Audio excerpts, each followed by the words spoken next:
By joining those power zones and utilizing the wave's energy, you'll have flow in your surfing. Welcome to the Surf Mastery Podcast. We interview the world's best surfers and the people behind them to provide you with education and inspiration to surf better.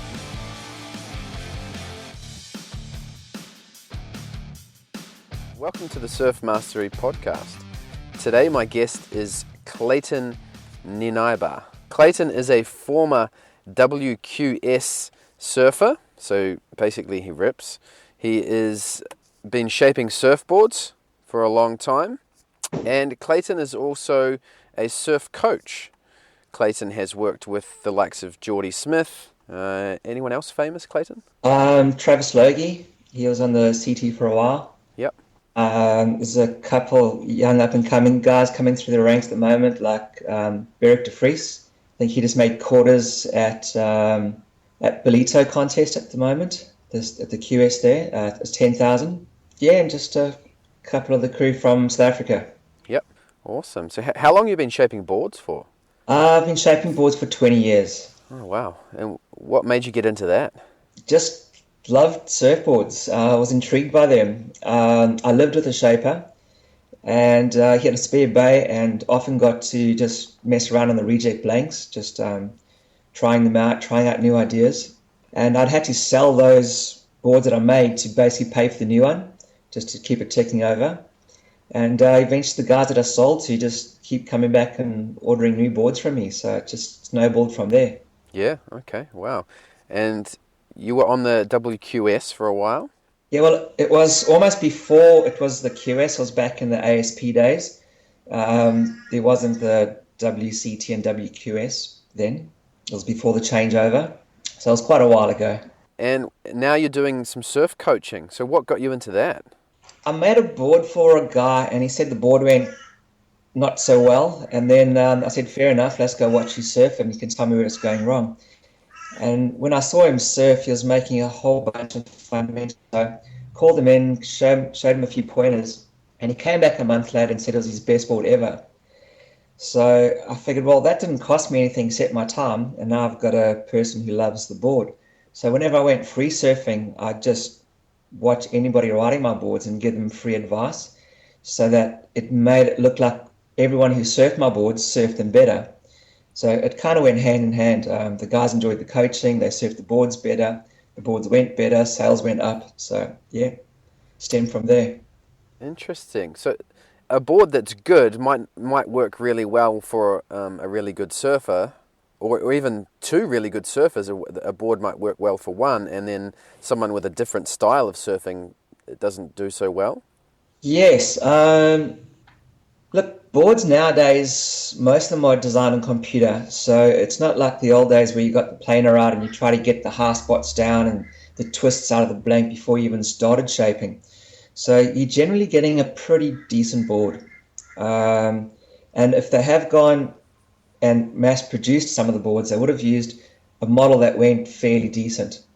So your average surfer has got the ability to go out and purchase a board that's okay. The problem is that surfers have a lot of technical faults. So a real good example of a technical fault is somebody on the bottom turn. If they push super hard with their back foot, the nose will lift up, the fins will probably give, and the board will slide out. They'll go back to the shaper and say, hey, it's a shit board, it keeps drifting off the bottom turn. Now they'll try get the shaper to make another board that makes the board hold off the bottom turn a bit more, instead of perhaps just a slight change to their technique, in which case the board would be fantastic. We spoke last week, and you asked me the question, what you said to me, what is a surfboard's function? Yeah. And I replied, to plane across the water. And I was wrong. I was surprised to find out. So most people have no idea what they're riding or how they're supposed to ride it. So I go around giving sort of surfing seminars, and one of the things that I do first off is explain how surfboards work. So every single aspect of a surfboard is engineered around turning. It's the reason why the wide point's in the middle of the board. It's the reason why your rails are round. It's the same reason why your fins point towards the nose and why you've got a banana rocker and not a flat rocker to plane across the water.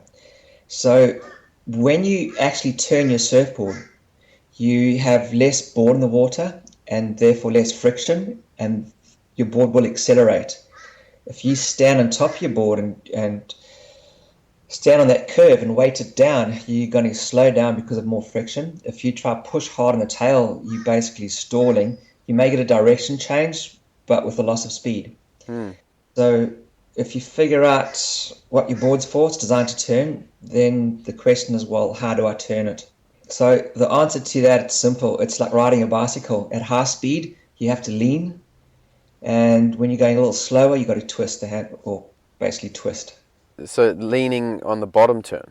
Well, at high speed. So you can come out of the barrel going 100 miles an hour. If you try to twist, you'll probably just fall off the board. So you've got to lean when you're going fast. Okay. When you lean, your surfboard rail's round. It's designed to roll. By shifting your weight, it's the same as riding a bicycle that induces the turn. And it also gives you the hold off the bottom turn.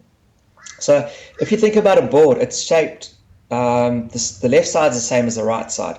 Yet on a wave, say for example, if you're a natural footer going on your forehand, the right side has to hold off the bottom and the left side has to release off the top.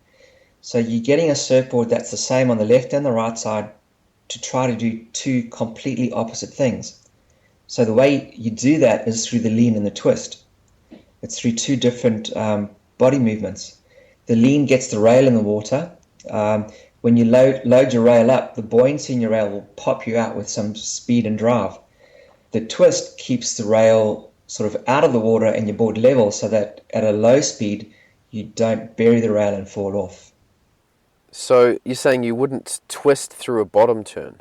Okay, so that's an interesting question. Probably the right answer to that is that you can do both.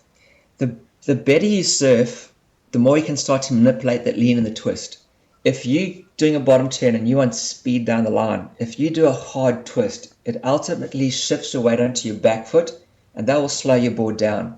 So the twist is only good if you're going to do vertical surfing, because if you hit the lip, that lip along with gravity will hit the bottom of your board and push you back down the wave with speed. But if you do a hard bottom turn, burn off your speed and try drive out into the face, you're going to be left out there with no speed. So if you're going to go for an open face carve, it's best to do a bottom turn where you lean and you maintain your speed and your flow out into the open face to be able to complete that maneuver. Okay. And so in the top turn, that's the twist? Yeah, pretty much. It's the same as if you're riding a skateboard on a skate ramp. If you went to the top of a ramp, you get to a point where you lose your speed and you have to twist to come back down. So surfers are famous for going up to the top, looking down the line, and their boards go flat and they lose speed. Or they'll go to the top, push as hard as they can on their back foot, stall and lose speed. Or otherwise they lean and catch rail, when the simple answer is to twist, look down, and that'll rotate your board and bring it back down again. Okay. And if we go back to the bottom turn, the bottom turns that you see really good surfers in good fast waves, they really drive a lot of speed out of the bottom turn. Is that because of how much they're leaning? Basically, as they go down into the bottom of the wave, what a wave does is it draws water from the bottom up to the top and then throws it down. So you've got two motions happening. You've got the drawing off the bottom and then gravity throwing the lip down. So when good surfers go to the bottom and they lean, it allows the wave to pull more of their board up to the top. So that's one aspect. The second aspect is that if you lean, you become weightless, and then it's a lot easier for that wave to pull you up to the top. The third aspect is if you're touching the water, what happens is your surfboard rolls onto the rail and you've got less board in the water, so there's less friction, so you end up going faster. Once your surfboard rails in the water, your bottom curve actually helps to turn you up to the top of the wave. So there's a lot of things going on there, which all help to generate the speed and flow off that bottom turn. So, and it's a compressed lean? Yes, it is a compressed lean, but when you say compression, that's a tricky word. A lot of guys don't interpret that properly. You can compress like a heavyweight lifter who sort of squats. That will look like a poo man. Your knees will point in different directions, and it does nothing for you. Or you could lunge forward on your compression like a sprinter going to start a 100-meter sprint, where your knees are facing forward, your shoulders are over your front foot, and you're just leaning over and touching. And when you project out of that, you'll project forward, as opposed to, say, a person who squats, whose knees are pointing in different directions. When he projects, he projects unbalanced, and he kind of doesn't know in what direction he's bottom turning towards. Yeah, okay. So it's that sort of, Craig Anderson comes to mind. He's got that very exaggerated sort of more of a lunge than a squat position. All your great surfers have that knock-knee lunge, and what it is, it shifts your center of gravity forward onto your front foot, and that allows you to turn. So look, here's an interesting thing. Your mid-rail by your front foot is round, and on your back foot you got the hard edge. The hard edge slices water apart. It's like a knife, and that gives you a release. The round rail, water almost adheres to the round rail or sucks to it, and that's what gives you hold. On a cuddy, you'll find your front foot never slides out. It's always the back foot that slides out. Yeah. So if you can do a bottom turn and shift your weight onto your front foot and lean, your board should never slide out, because your board rolls and water can adhere to that. But if you're pushing hard on your back foot, that's when your board starts to slide out, because that hard edge cuts the water apart, and there's nothing for your tail to hold on to. I see. Logic would say the opposite, like a sharp edge would cut into, like, on a snowboard, but it's different for water. Okay, so a simple experiment: get a block of butter, pull a knife through, and you'll see the knife comes away clean because it slices. And take a tablespoon and pull that through, and butter will stick to the tablespoon. Yeah, that's true. If I've ever slid out on a bottom or a top turn, it's always the back foot. It's always the rear of the board. You never lose your control from the center of the board, do you? Okay, so that tells me straight away, without seeing you surf, that you're standing up too straight and you're on your back foot. Yeah. Yeah. So you need to get that whole Craig Anderson knock-knee lunge forward, and then lean on the bottom turn, and then you'll get way more speed drive and the hold. So sometimes, a lot of the times, I'm doing a really nice bottom turn, and I'm definitely, it feels like more of a lean than anything else, and I'm driving up towards the face with so much speed that I almost don't know what to do with that speed. I almost feel sometimes I'm going too fast. Do you hear that much with surfers? You said that you have an issue of sometimes coming out of a bottom turn and going too fast up into the lip? Yeah. Okay, so pretty much what you need to do then is burn speed off. So you can either try surfing with your nose towards the beach before you bottom turn, or otherwise even fade back like Andy Irons used to do. So if you're on a right-hander, fade left a little bit, burn some speed off, and then get your timing right. So there is such a thing as too much speed? Yeah, definitely. For me, speed is evil. You have to surf a wave at the speed of the wave, and I'd say that 90% of people try surf too fast. The number one thing that they try to do is just stand up, go fast, and they always end up surfing outside of the pocket, mid-face, and try force turns.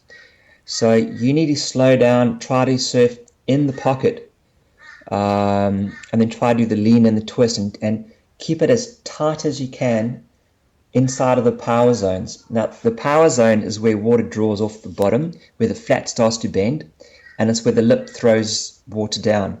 You want to join those two dots as tight as you can in a figure eight movement. But that sounds like saying that I'm going too fast. I mean, especially when you look at the criteria for good surfing, speed is the first thing they say. Yep. And I understand that if I'm driving down the line too fast, but can you surf vertically too fast? No. So what you're not understanding when I say too fast is that, okay, there's three elements in surfing. There's the wave, and you should surf at the same speed as the wave's traveling. Yes. Then there's your surfboard. You should be surfing off rail. And you should be combining all of these elements through doing turns. Because if you're turning, your board's on rail and it's cutting through the water and it's accelerating. If your board's flat, it's friction slowing you down and you're making yourself heavy. So what most people do is they stand up mid-face and gun it down the line and try to get speed, because with speed they feel that now I can do turns. So what they should do is they should take off, drop in, if it's possible, use the wave's gravity to give you their speed that they're looking for, lean on the bottom turn. The leaning through their surfboard will again give them more speed, and then try to join the top and the bottom through doing the twists and the leans. Okay. And what's the timing of the twist? So let's say you've drawn off the bottom, a nice bottom turn, and your nose is pointing up towards the most critical part of the wave. When do you start your twist? Okay, so can we backtrack a little bit? Yeah. All right. So imagine if we are going to do long jump. We've all done it at kids at school. So what's the technique for that? You got to run up to the jump as fast as you can. You'll spring, throw your hands, throw your legs, and try to cover as much distance as you can. Mm-hmm. Okay, so that involves a lot of speed. All right? Yep. So let's think about if next discipline we have to do high jump. Do we use the same approach for high jump or a different approach? Yeah, it's different, isn't it? Okay, so we take a different line. We almost go in an L shape, and we reduce our speed so we can get more pop. Yeah. Okay, so we want to surf vertically, which is like the high jumper. So therefore speed isn't a necessity. We just need enough speed that we can do the pop that we want. Okay. Now most people just think number one, with speed I can do anything. With speed they race out into the flats and they can't do bugger all. Slow down, surf in the pocket. Yeah. Okay.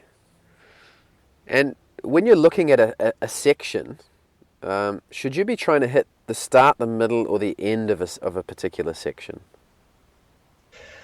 Can you clarify that for me? When I'm at a section, should I be starting to try hit this? Well, let's say you've popped up, you're cruising along, and the wave is starting to section. Let's say a 5 meter section of the wave is going to break faster than the next part of the wave, which was maybe fattening out a little bit. Yeah. Should I be looking at the start of that section, the middle of that section, or the end of that section? Okay, probably the best way for me to explain that is just through some examples. Whenever I see guys surfing, I normally find that their closeout move is the strongest move that they do. Mm-hmm. And I generally find they get the timing spot on because they can see it, they can anticipate it, and they tend to go to the bottom, to the top, hit it, and land nice and smoothly. But when you try to get them to do that as their first initial move, they can't do it. So most surfers are used to racing down the line, looking for that down the line section, and then the timing's good. Now, the problem with surfing, if you're trying to anticipate hitting a section 5 meters away from you, it's like a boxer stepping into a stepping ring and his opponent's 5 meters away from him, and he's outside of that strike range. So he's going to take a running punch, and it's not the right technique. You have to get in the right strike distance to be able to do your jab, your hook, whatever you want to do. So in surfing, when you're coming off the bottom, generally straight up at 12 o'clock, That's well within your strike distance. You could jump, you can reach that. And surfing in that tight sort of 1 to 2 meter radius around you is the best part to surfing. If you're trying to surf looking 5 meters down the line, you're always going to overextend, maybe run out of speed, have bad timing.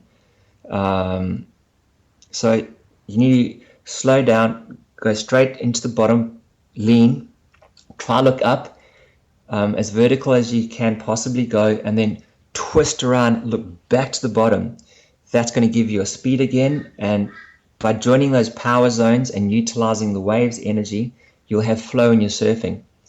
If you're trying to gun it 5 meters down the line, you're creating speed through your body, and if that section goes flat 5 meters down the line, you got to keep your body creating a speed, so you got to wiggle the whole entire wave, whereas the person surfing a little bit tighter and within strike distance, he'll always have flow because he's always got the wave pushing him the entire wave.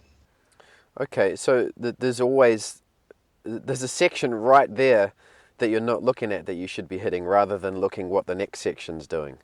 Yeah, so a lot of people have probably an anxiety issue or a confidence issue where they'll come off the bottom and they'll feel like, no, I can't do it, or they hesitate a little, and or even better yet, they do too short of a bottom turn. So that will project the mid-face, and then they have to try sort of chase that section down the line. Just holding that bottom turn for a little bit longer will allow you to get to the lip.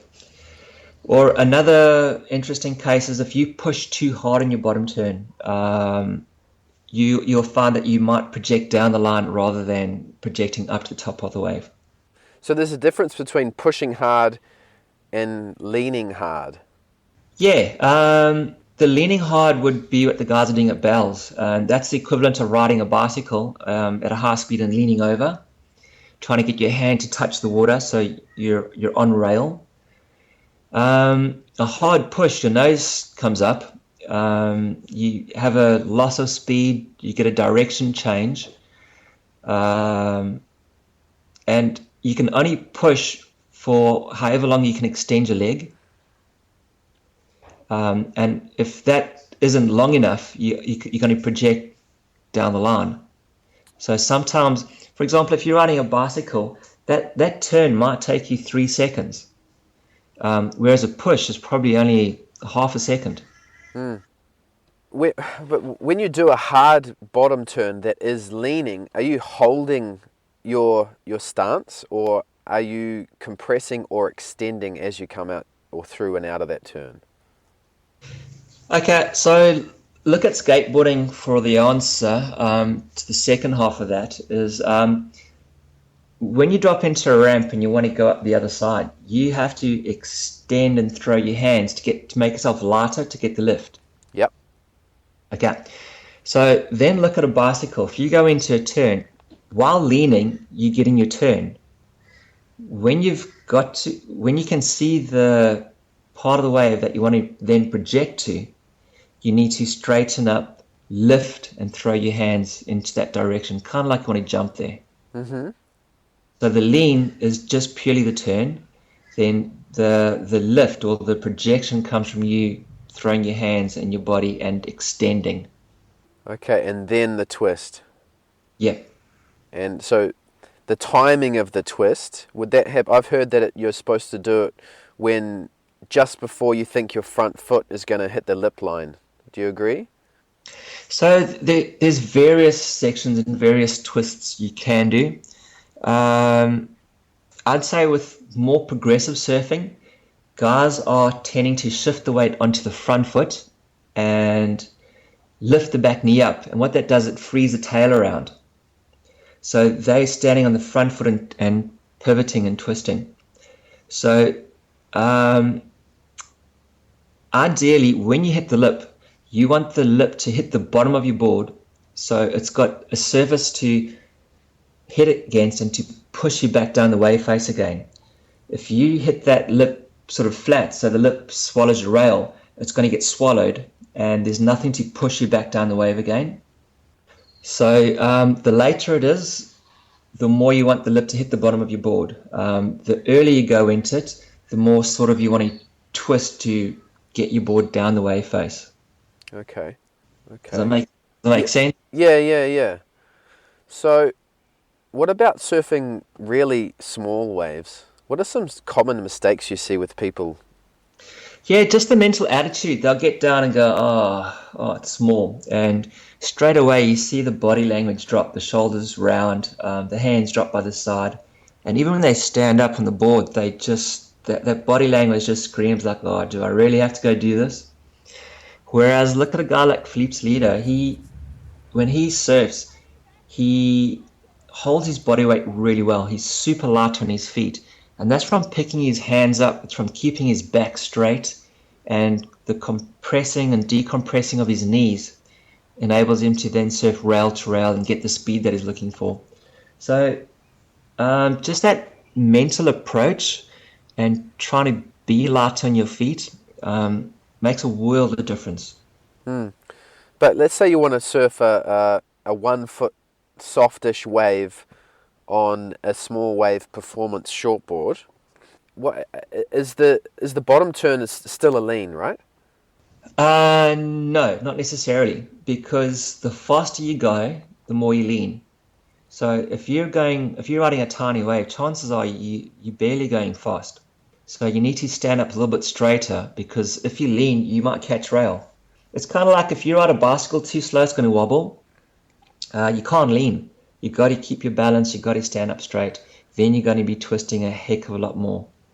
The biggest difference you see between good surfers and great surfers is when the waves are small. That the great surfers it doesn't seem to stop them. They still surf so dynamically, and then the average surfer struggles sometimes even just to catch the wave. Yeah. What separates the pros from like an average good surfer is that the pros know how to read the power in a wave and how to extract the energy out of it.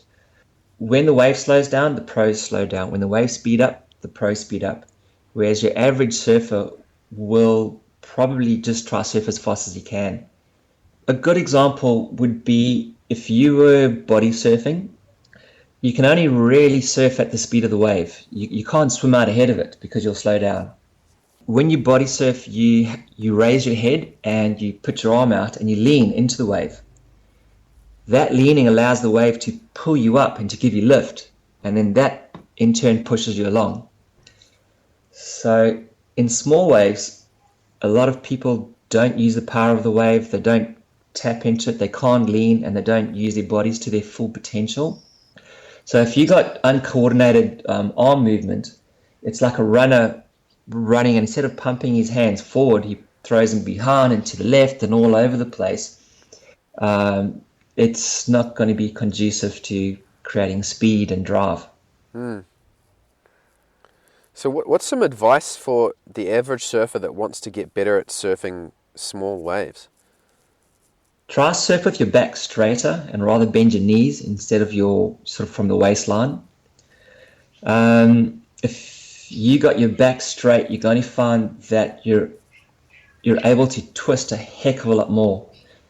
When you twist, you can see your target and anticipate the section. If you're not twisting, sometimes you might have a blind side to the area that you're trying to surf towards. Then you can't anticipate what to do, and your body's not going to be responding correctly, and you'll probably look a little bit uncoordinated in the maneuver. Okay. Yeah, back straight's a big one. Yeah, so combine that with a better attitude, and your small wave surfing will get better.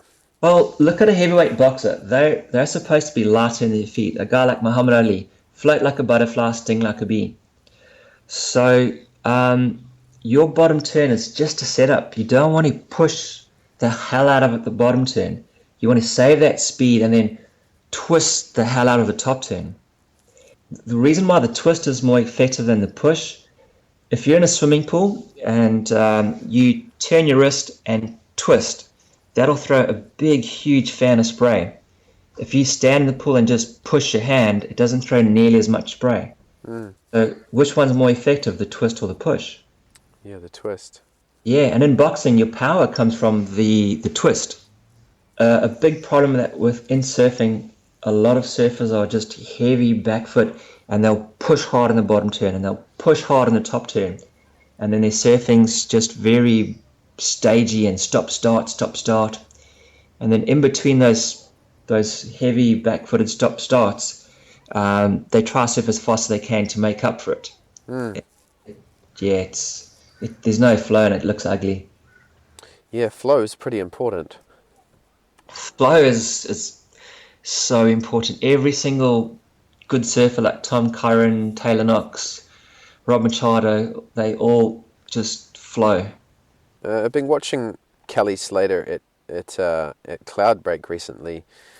He tends to, or I mean most good surfers do, they tend to hang back a lot on their bottom turn. Yep. Does that take a lot of practice to kind of learn where the fine? It seems to me like a very fine line to be kind of surfing right at the energy where the wave's hitting the bottom, and big waves like that. Is that something that you recommend someone practices? Yeah, definitely.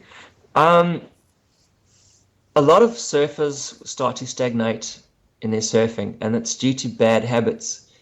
When you surf, and if you're faced with a new situation, you tend to think back on your long-term memory and try to get situations that you can refer to, and whatever you've done in the past, you bring that muscle memory to help you with the current situation. So that stagnates your surfing. The more you put yourself out of the comfort zone, for example, take the line that Kelly does, you might find that you have a couple of wipeouts, but eventually you'll start to relax in that situation and then go, oh, well, hang on, maybe if I try something new, like throw my hands or point my knees forward or hit the lip a little bit closer rather than looking down the line. That's when your learning process starts again, and you can start to teach yourself how to surf again. But just by surfing sort of mid-face and repeating old habits, your surfing's never going to improve. You have to draw different lines. You have to try emulate and copy your favorite surfers. What's the biggest mistake you see intermediate and experienced, good surfers? What's the mistake they're making with their board choice? A lot of guys are going really short on their surfboards at the moment. So boards you can compare them to cars. If you drive a bus, which is like a longboard, you're going to have a real crap turning circle. If you drive a Mini, it's going to be able to fit in absolutely everywhere, a joy to drive in traffic, and that's kind of like riding your sort of really small wave boards. Now, the problem with going that short is that you have to have good style and good muscle memory and good technique to be able to ride these small boards. A good example, if you take off on a wave and you're a little bit wobbly getting to your feet, and when you stand up you're a little bit uncoordinated with your movements and you're not quite hitting the power zones on point, you're a little bit off. If you jump on a tiny board, you're going to be going all over the show and you're going to have very, very little control. The longer the board is, the more time it gives you to actually get your body right to then start surfing a bit more on point. Once your body's right, you can then start downsizing your surfboard length. Do you think that someone should be looking for a board if their standard shortwave, their standard shortboard should be about the same height as them? It's a tricky answer to give you there. What I'm saying is that probably a lot of people have jumped on the bandwagon due to clever marketing, and they're all riding shorter, fatter boards, and they're blinded by volume. When you ride a short, fat board, it's got great acceleration, but that'll put you out in the face somewhere. Generally, they're super wide, so when you try to lean, there's too much surface area under the board, and you end up surfing flat, or all that width gives you a delay in your bottom turn because you've got to displace all the water under that under the rail. And then as well, to make up for the volume for the shortboard, the rails have to be thicker. And if your rail's thick, it takes a lot more effort and grunt to try and bury that rail into the water. So what's happening, you've got this fast board projecting into the flat, and you've got a delay because of the width and the thickness. And the guys take these small wave boards and try to ride them in some fairly decent waves and slightly bigger waves. And that's when you see them coming unstuck. It's fine riding those boards in small, sort of knee-high to waist-high waves where the conditions call for it. But for some guys, that will be their one and only board that they'll ride in everything. And that's when you see all the bad habits starting to creep into their surfing. Yeah. What's the biggest bad habit you see as a coach? For intermediates, when they paddle in, the right way to paddle in would be, say, if you're surfing at Snapper or Burley or Currumbin, always swing towards the foam so that you know what the wave is doing. Swing towards the foam. What do you mean by that? Yeah, so if you're sitting, staring at the horizon, watching the sets come in, some people will swing away from the foam and paddle for the shoulder. You inevitably end up paddling towards a channel in deeper water, and it's harder to catch the wave. If you swing towards the wave, that way you know no one's on your inside. Your paddle in will be towards the beach, a lot more straighter, and you won't be as anxious because you can see where the wave is. Your timing will be good, and then all you got to do is just look right when you paddle in, and you'll be able to read the section. Okay. If you swing away from it, you don't know when the wave's coming, you don't know who's on your inside. You generally find those people paddling so hard for the wave, and then they stop and pause and like, gee, have I got this thing? And then, yeah, their timing's out. So that's some of the sort of intermediates and beginners, a mistake that they generally make. Okay, that gives you a later drop in. Yeah, I'm more concerned that guys paddle too hard for waves. And they're freaking out, they're anxious, they don't know when it's going to hit them, when they're catching it, and it just makes a big mess in the water for them. I'd rather have the guy be calm, watch the wave, paddle less, get your timing right. As the wave lifts your tail up, give 3 or 4 strokes and glide in. A lot of the best surfers, they almost sometimes don't even paddle for the wave, they just kind of swing and it's 2 strokes and they're in. Yeah, so what it is as the wave lifts your tail up, so you're getting lift off the bottom of your board. If you put pressure on your tail, that means there's 2 opposing forces. So the board has to go somewhere, so it gets pushed forward to reduce that force. So when you paddle in, if you lift your head up real high, it pushes the tail in. And then when the wave lifts the tail up, that board's got to go somewhere and it goes forward, and that's your speed. As you're popping up, you mean? Yeah. Yeah. No. While you're paddling for the wave, you arch your back as high as you can. You get your head up, pressure on the tail. With your head up, it's easy to kind of visualize or to see the wave. It's kind of like yoga. You know, where you do the down dog and then the up dog? Yeah. Yeah, it's that keeping your head up with your shoulders up, arched back. That puts pressure on your tail and allows you an easier paddling. So we kind of touched on it before. We're talking about Kelly Slater's bottom turn. Yeah. Kind of. What do you mean? Kind of delaying the bottom turn so you get more of a better view of what's happening in front of you rather than looking down the line? Okay, so I mean, maybe a better way to put it is: do you think people are doing they're doing bottom turns too close to the shoulder and not close enough to the pocket of the wave? Okay, if you try to do a bottom turn with your nose facing down the line, you'll probably project laterally down the line. But if you drop in with your nose facing the beach, what it does, you get speed on the takeoff, first of all. It creates space between yourself and the lip so that you can actually lean into the turn. If you're facing down the line, sometimes you don't have enough room and the lip could be breaking in almost right on your inside rail. So that surfer trying to create the space will then race further down the line before their bottom turn and maybe not be in the right part of the wave. So it's important that you got space and you got speed. Then when you lean in the bottom turn like Kelly's doing, it's kind of like a bicycle. You're leaning and you're holding, and he's got so much time then to adjust in that position before he hits the lip. So Kelly's slowing his surfing down, getting more speed, and giving himself time to prepare for the oncoming section. You work up in the Gold Coast as a coach.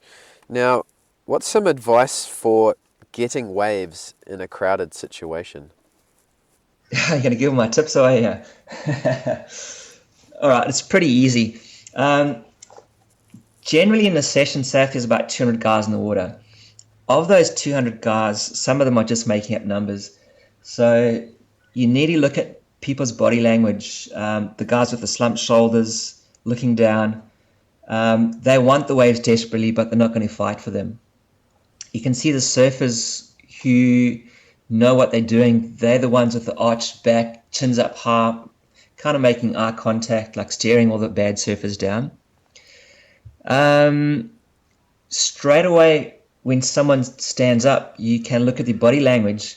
If their knees are compressed and they're throwing their hands forward, and you see Mick Fanning doing it down the line all the time, that body language, you can almost anticipate what the next move is going to be through that body language. An example, if I was to jump, I would compress, throw my hands back, and then lunge forward and throw my hands forward. You can anticipate I was going to do a jump. But if someone's got gangly hands and they're all over the place and they're just uncoordinated, chances are that they might fall off pretty soon. So you just keep watching those guys, and when they do fall off, then you just paddle in and drop in. Okay, so a lot of it's got to do with reading people, getting more waves in crowds. Yeah, well, the one thing that you can control is your body. So if there's someone out there who can't control their body, chances are that they're not going to make the section, they're going to go over the falls. And what they do is, we're creatures of habit. So if he's done it once, he'll do it again and again. So you just got to know who those people are. If you let them go ahead of you, chances are that they will take or fall off, and you just keep picking waves off from them. And then surfing gets fun again. Not for them, but for you. Okay. Let's talk about the cutback. Or more specifically, now let's talk about what some commentators call the high line wrap, where it's that turn that Mick Fanning, Joel Parkinson, Kelly, John, where it's not really a re-entry and it's not really a cutback either. It's kind of like a really tight cutback in the pocket. Yep. That's something that has always fascinated me, especially when you watch, even like Geordie Smith is a great example, the way he actually comes out of those turns with more speed than he went into them. Yeah, well, the idea behind doing turns is that it's to create speed. So if you're doing a turn and losing speed, you didn't do it right.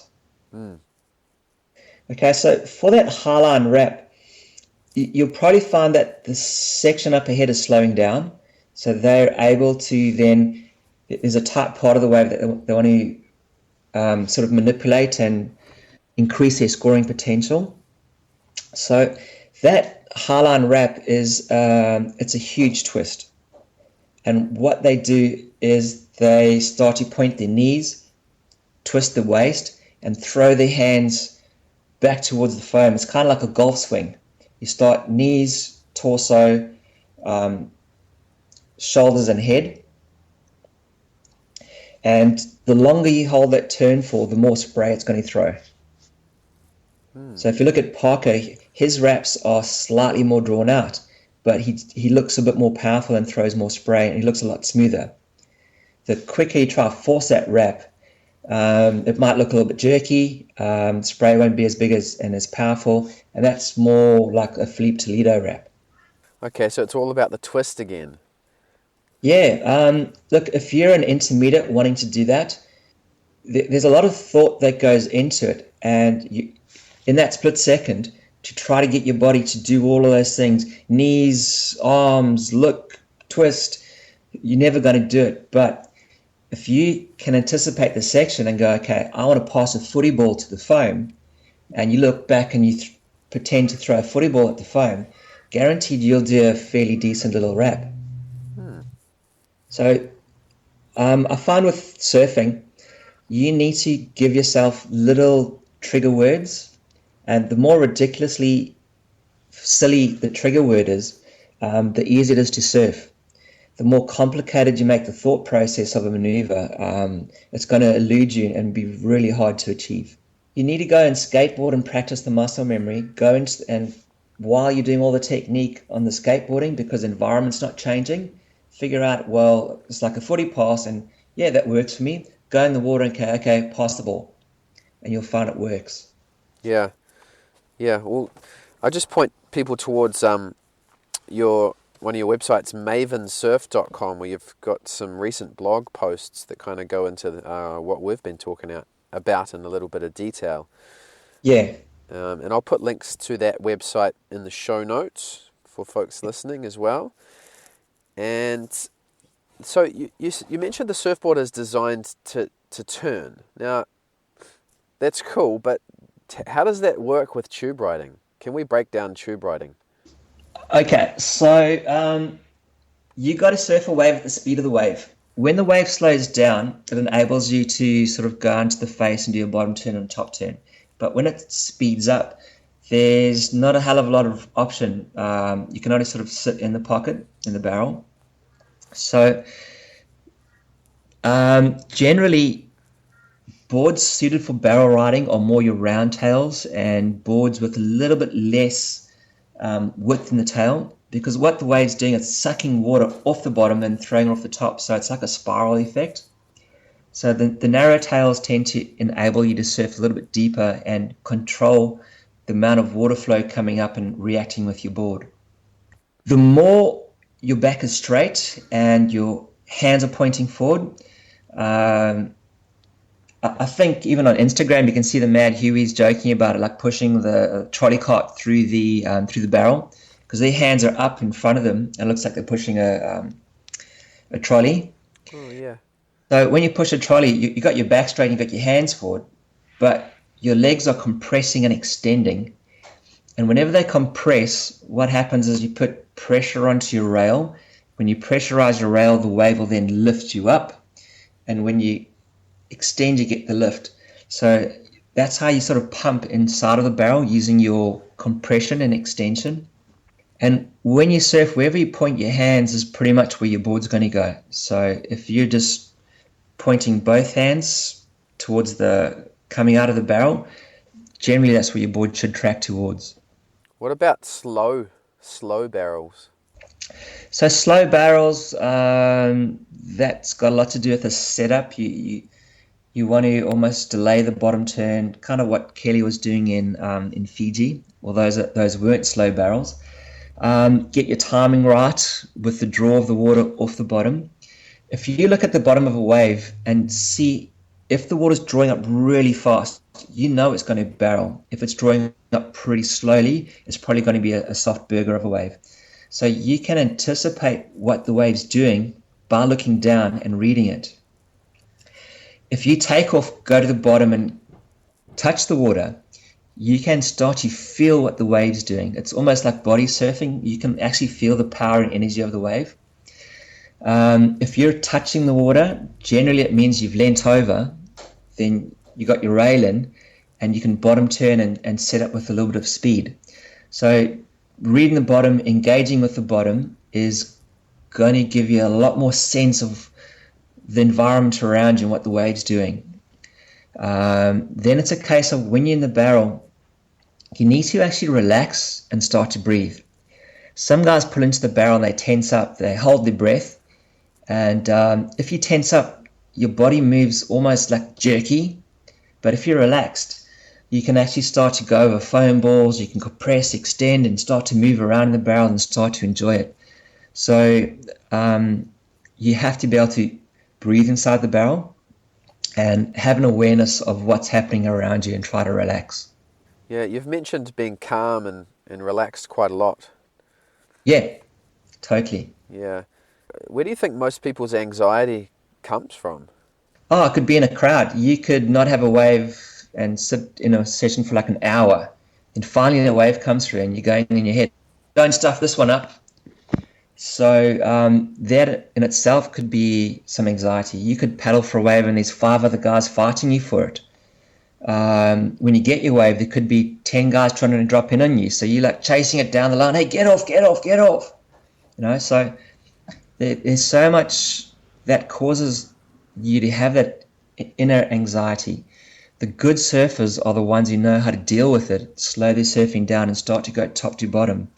When you're going top to bottom, if someone's trying to drop in on you, they're going to get sprayed in the face. And also, the guy going top to bottom, people can read that body language and anticipate what's going to happen. And they tend to let you have that wave and not want to hustle you. Yeah.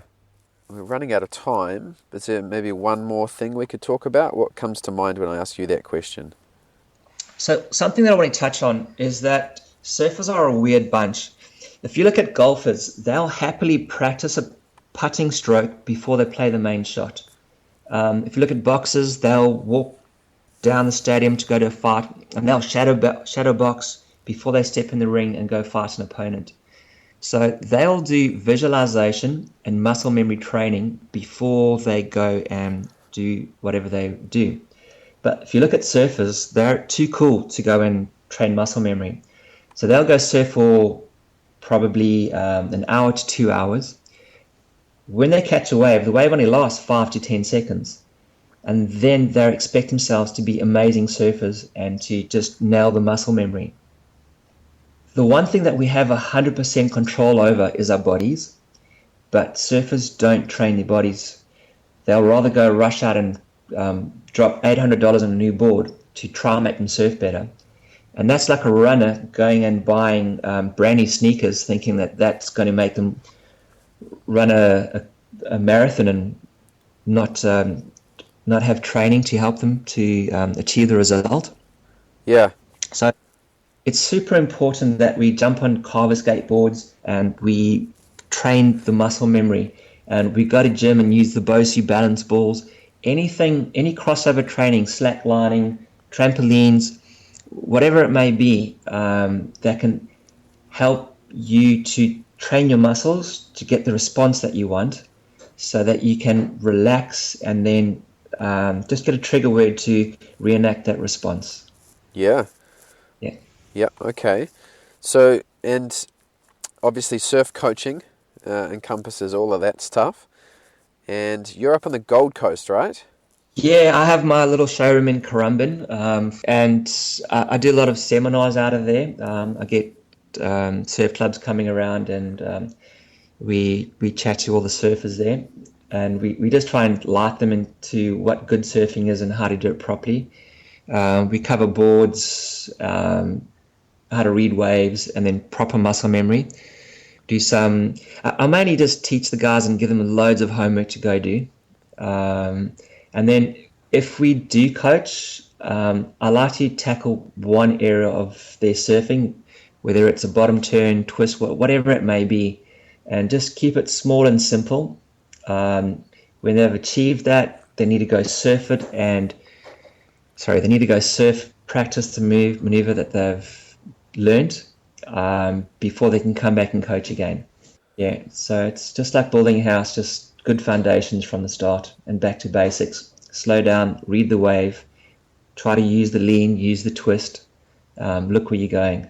And folks can find out more about you at claytonsurf.com.au. That's Clayton, Clayton, surf.com.au, and again I'll put a link to that website in the show notes, as well as the website we mentioned before, which is Maven Surf, which has got some of Clayton's blog on there as well, and some videos as well, which are pretty cool. You can kind of get a visual on what Clayton's talking about when he talks about skateboarding. I think that's really cool what you're doing with the skateboards and breaking it down in those little videos. Yeah, cool. Thanks, Mike. Awesome. Clayton, again, thank you so much for your time. It's definitely, you've got a different perspective on surfing and surf coaching, and I really appreciate your time. It's certainly got me thinking about changing a few little things I'm doing in the water. Yeah, give it a go. You'll be surprised at the results. Yeah, man, it's all about progression. We want to keep getting better. Yeah. Well, you know what? Surfing actually gets easier. It doesn't get harder. Yeah, I know. You keep seeing all these, especially some of the ex-pros that live where I live. They're still, in their 50s, but they're still ripping way harder than 20-year-olds.